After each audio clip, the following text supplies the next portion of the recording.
Hello everyone, आज चाहिँ accounting for डिबेन्चरमा रहेको क्वेशन नम्बर 28 सोल्भ गर्छौं। Discount and premium. Discount and प्रिमियमको चाहिँ सानो कन्सेप्ट बुझ्नु होला। डिस्काउन्ट बार प्रिमियम। तपाईं साथीसँग 100 रुपैयाँ उधार हुनुभएछ। कति सालको लागि? 1 सालको लागि 100 रुपैयाँ उधार हुनुभएछ 1 सालको लागि। 1 साल बितेपछि तपाईं साथीलाई 110 रुपैयाँ दिनुभयो। जुन एक्स्ट्रा तपाईं 10 रुपैयाँ तिरिराख्नु भएछ, यो 10 रुपैयाँ एक्स्ट्रा तपाईको लागि लस हो। अब यहाँ 90 रुपैयाँ लेख्नु होला। जुन 10 रुपैयाँको डिफरेन्स अफ फरक छ, तपाईको लागि के हो? एक्सपेन्सेस हो। के हो?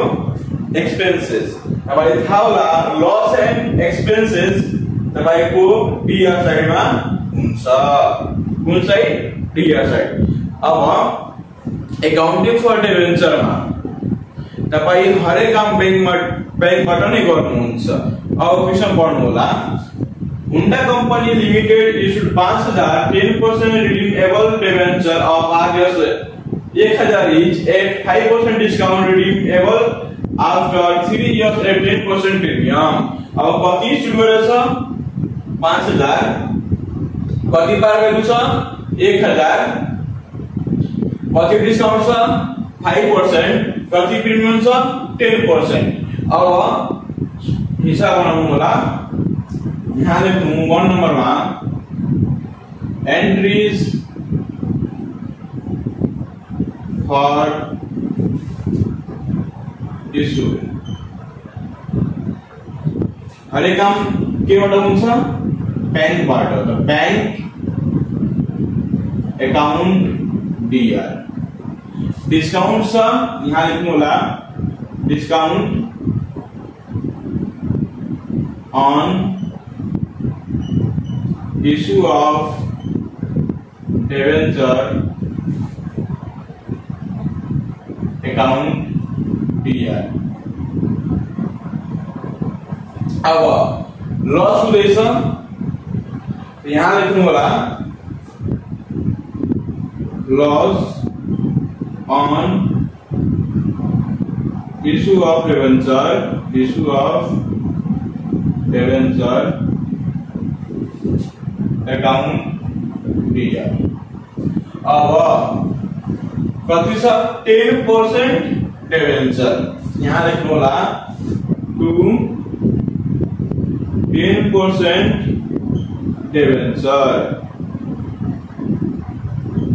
अकाउन्ट। अब प्रिमियम को काम यहाँ लेख्नु होला टु प्रिमियम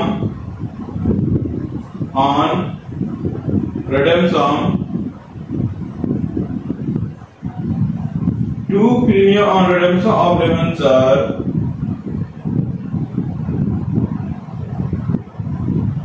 account। अब हिसाब तपाईं कहाँबाट सुरु गर्नुहुन्छ? डिबेन्चरबाट। अब कति इस्यु गरेछ? 5,000। कति पार भेल्यु छ? 1,000।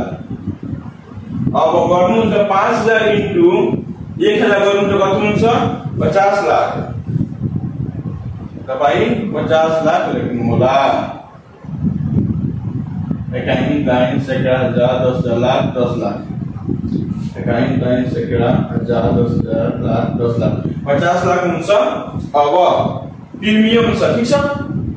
अब के गर्नु? 1,000 को 10% प्रिमियम निकाल्नु होला। 1,000 को 10%, तो 1,000 इंटू 10 डिवाइडेड बाई 100 कति आउँछ? 100 आउँछ। एकछिन, एउटा जिरो आउँछ। एउटा जिरो 100 आउँछ। अब इस्यु कति गरेछ? 5,000 कति अब रेट आएको छ 100 रुपैयाँ तब 5000 * 100 गर्नुहुन्छ कति हुन्छ 5 लाख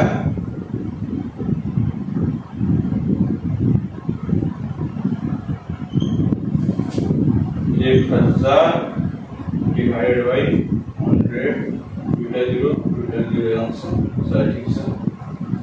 अब जति तपाईं प्रिमियम तिर्नुहुन्छ त्यतिकै नै लस हेर्नु पर्छ। र 5 लाख आएको छ तब 5 लाख लस लेख्नु होला।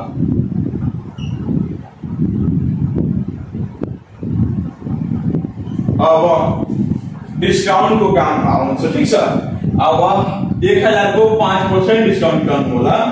1000 को 5% 1000 into 5 divided by 100 यो कति आउँछ 50 ठीक छ।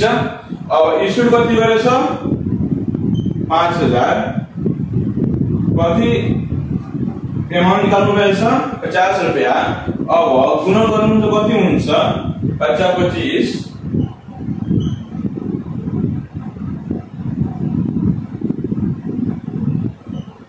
4 + 0 21 दाइन 10 लाख 2.5 लाख तपाईको के आउँछ डिस्काउन्ट आउँछ। अब 5 लाख इक्वल्स अब 50 लाखबाट 2,50,000 घटाउनु त कति हुन्छ 50 लाखबाट 2 लाख 48 हुन्छ। 48 बाट 50 जान्छ कति हुन्छ 47 लाख 47,50,000 ठीक छ।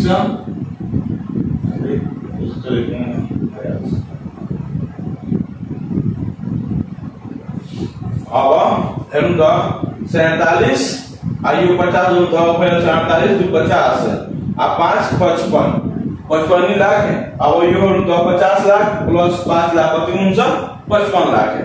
अब यहाँ के लेख्नु नाइरेसन being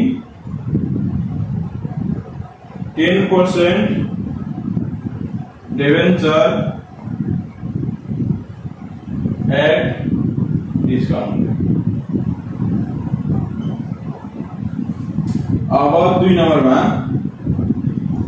entries for redemption।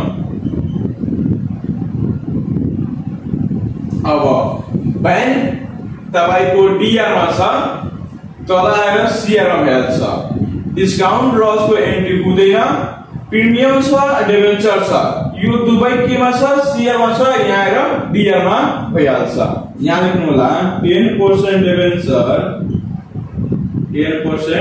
Debenture account DR premium छ तो premium on redemption of debenture account DR। अब बैंक छ बैंक DR मा छ तलाएर CR मा भइहाल्छ टु बैंक account। अब नाइरेसन पनि लेख्नु होला being 10% debenture at premium। Debenture कति छ 50 लाख तपाई 50 लाख डिबेंचर में लेख्नु होला। अब प्रिमियम कति छ यहाँ त प्रिमियम कति छ 5 लाख यो प्रिमियम पनि 5 लाख लेख्नु होला नो चेन्ज। अब बैंकमा कति लेख्नुहुन्छ तपाईले थाहा होला डीआर इक्वल टु सीआर हुन्छ। माथिको त चाहिँ डीआर सीआर इक्वल छ तलको पनि इक्वल गर्नु पर्छ। तपाई 50 लाख प्लस 5 लाख जोड्नु हुन्छ 55 लाख। यो बैंकमा लेख्नु होला 55 लाख।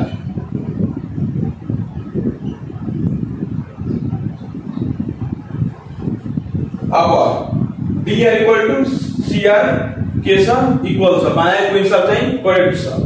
तपाई मेरो video Facebook, YouTube, Instagram, TikTok, क्यापकट, WhatsApp मा हेरिराख्नु भएको छ भने फलो, सब्स्क्राइब, कमेन्ट, शेयर गर्न नबिर्सनु होला। Thank you for watching my video.